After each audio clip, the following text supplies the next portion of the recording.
Hey, my friends, welcome back to the High Performing Dental Team. And I am about to start on a kind of a quick little couple week series on making sure that your data is as clean as possible, like clean, up to date, accurate data. So, a couple of weeks ago, I did talk about making sure that you have accurate data for your practice advisor report. So, whenever you're looking at your practice numbers during your team meeting, we want to make sure that those numbers are as accurate as possible. And I spent a couple podcasts trying to get you to have your practice appointment book set up correctly and all those kinds of things. So now what we're going to do is we're going to dive into, there's like 5 places in Dentrix where you can really do some serious fall cleanup or spring cleaning, as you might call it. And the reason why I thought that this might be a good time to start is I had a call yesterday from a friend of mine, Terry Bagley. You may know her. She's very well known in the dental industry. I've seen her at ADOM for, forever. Just a really great dental office manager, and she's just very highly respected. And she called me yesterday because she's working in a new practice and they have a new owner at their practice.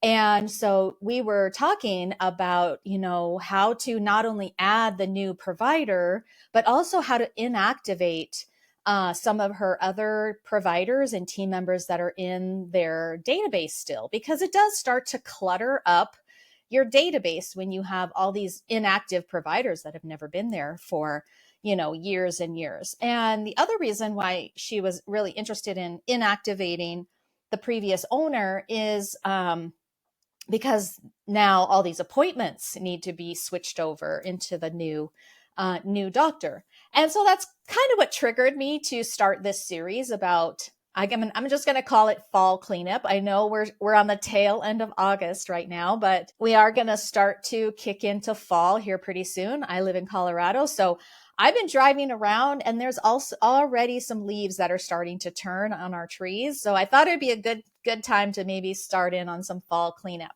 So we're probably going to do like a 5-part series. Today, I'm going to start with inactivating providers and team members.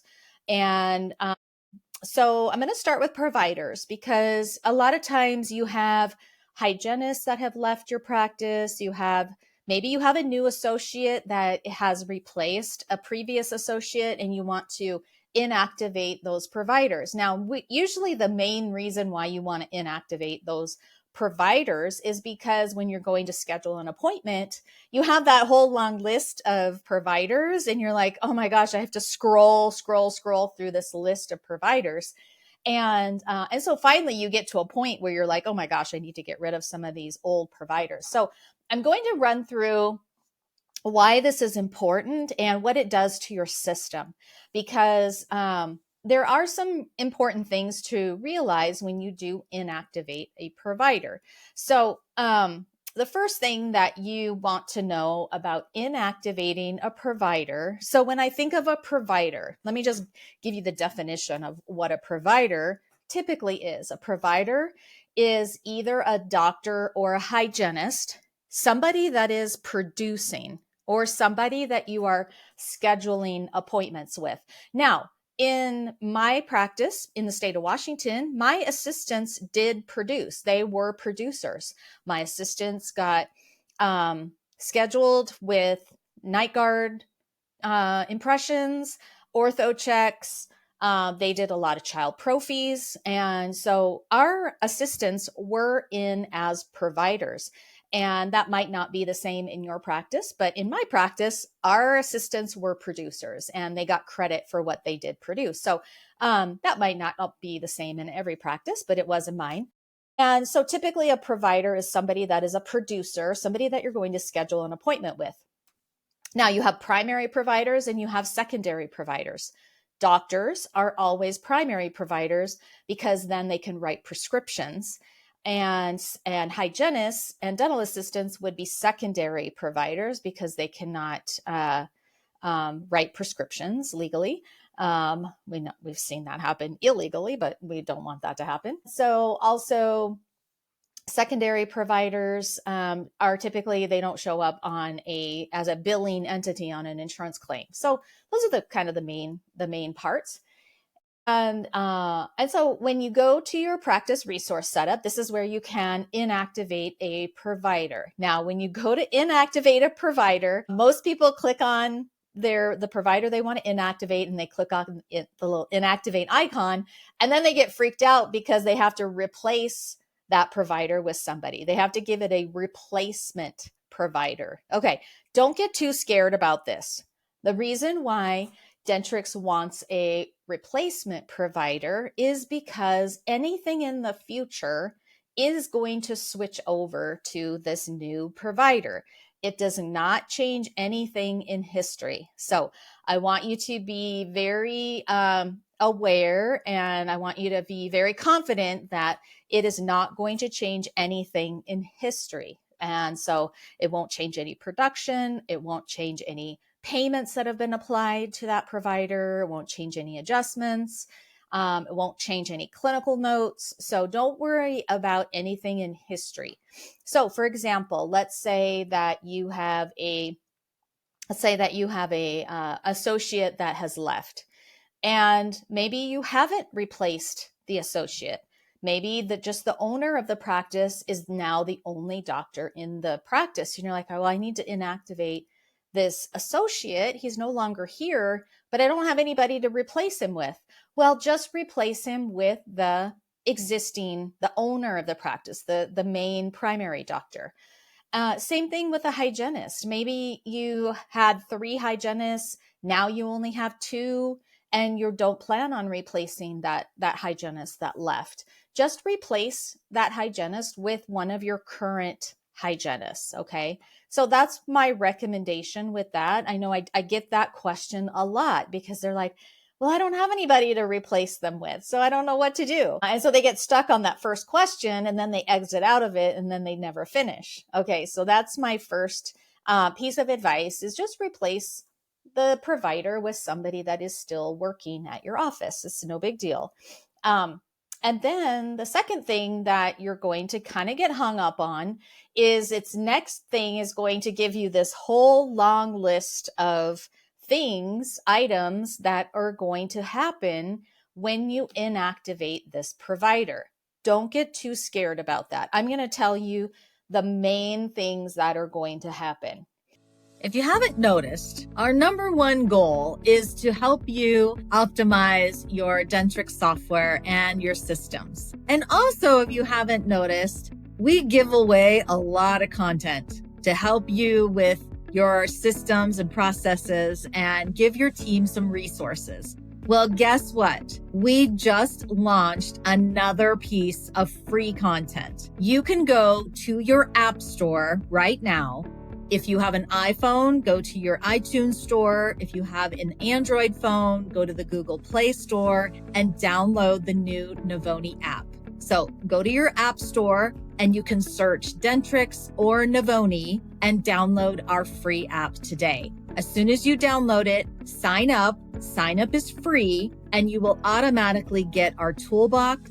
You'll get a little mini training, and you'll have access to a community of experts right at your fingertips. So I look forward to seeing you in our new Navoni app.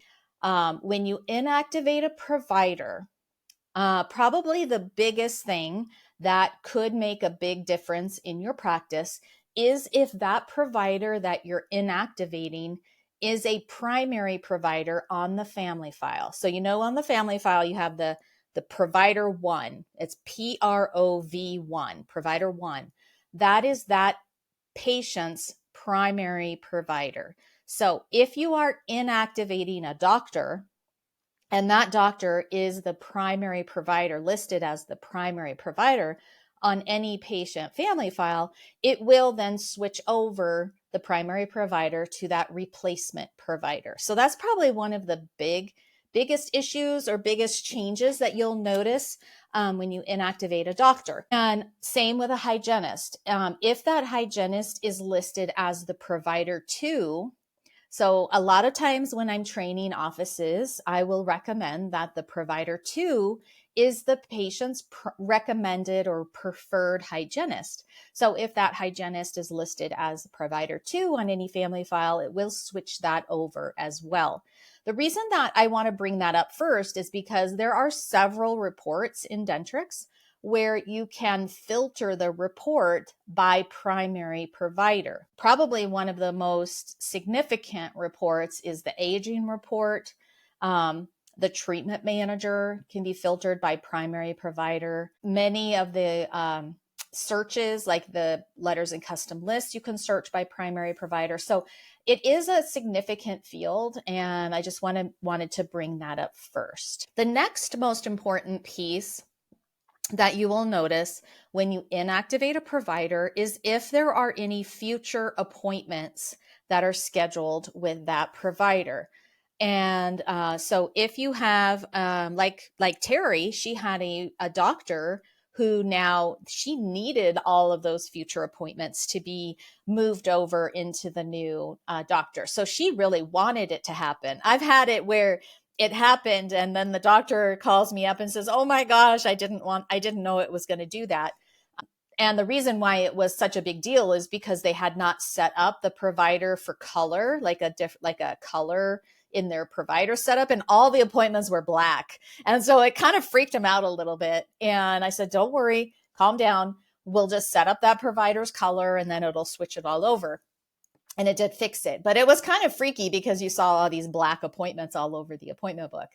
And so if you want that to happen, I just want you to know that it's going to switch over any future appointments. Now, of course, what I just recently said a few minutes ago is it does not change anything in history. So all the past appointments are fine. There's nothing wrong with any of the past appointments.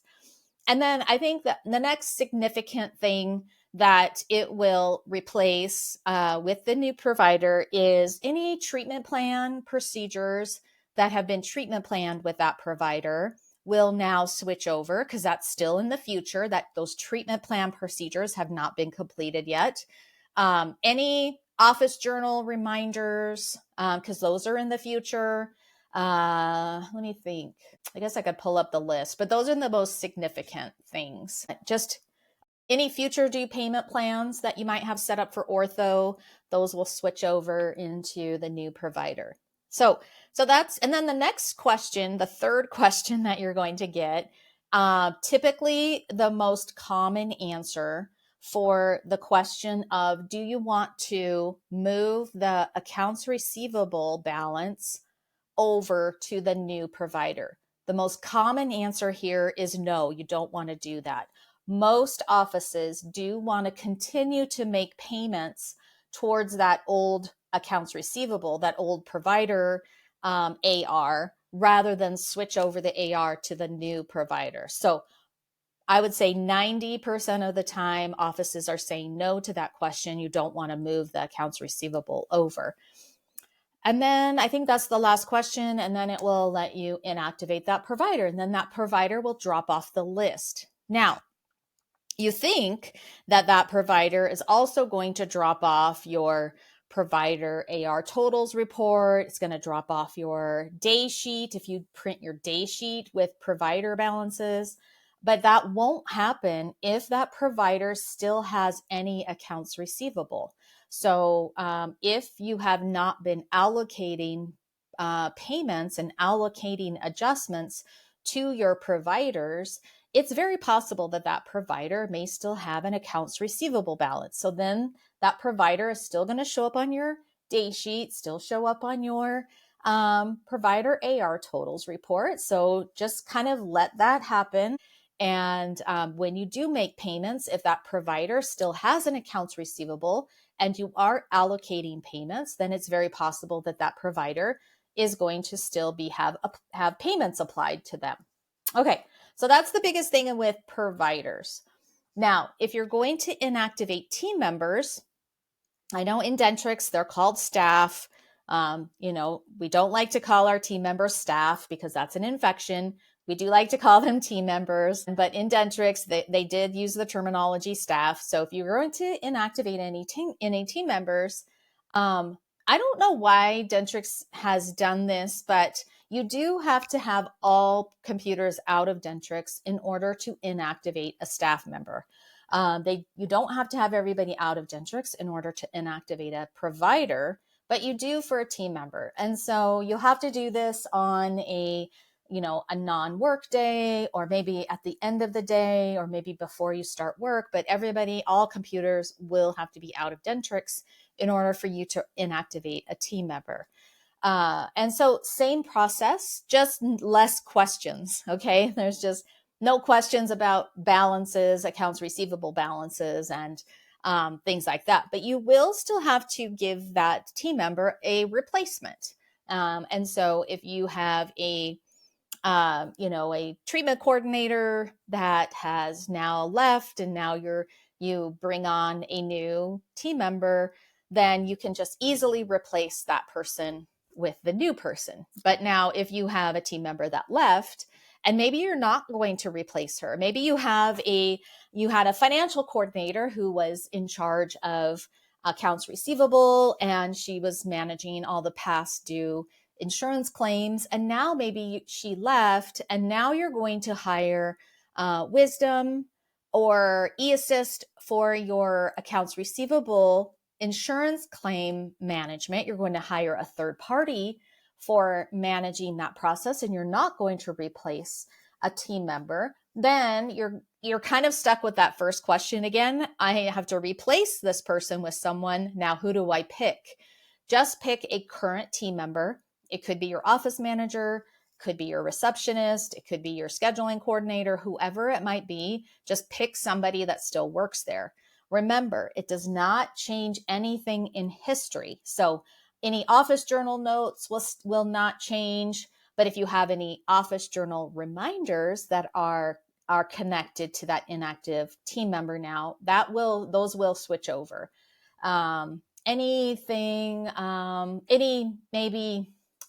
Let's see, I can't really think of much that is connected to a team member. Office journal reminders, things like that. Maybe if you had, well, no, that wouldn't work. I think that's it. So just pick a current team member.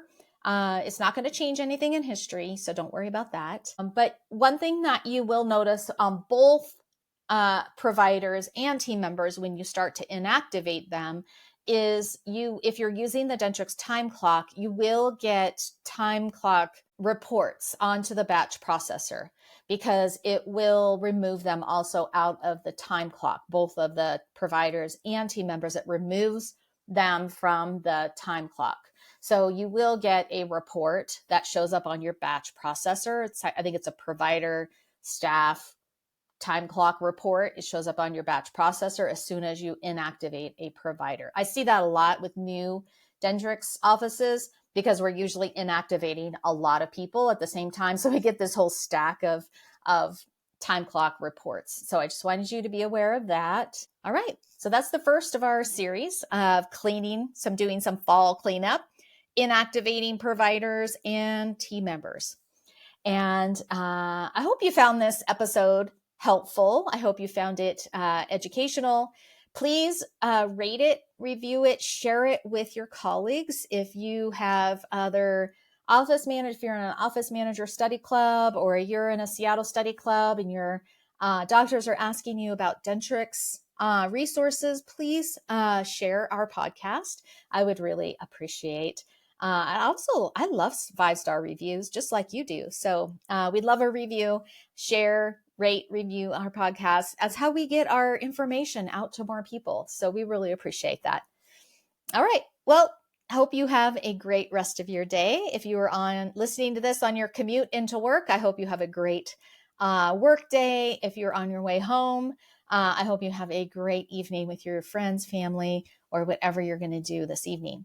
All right. I look forward to watching your journey of becoming a high-performing dental team.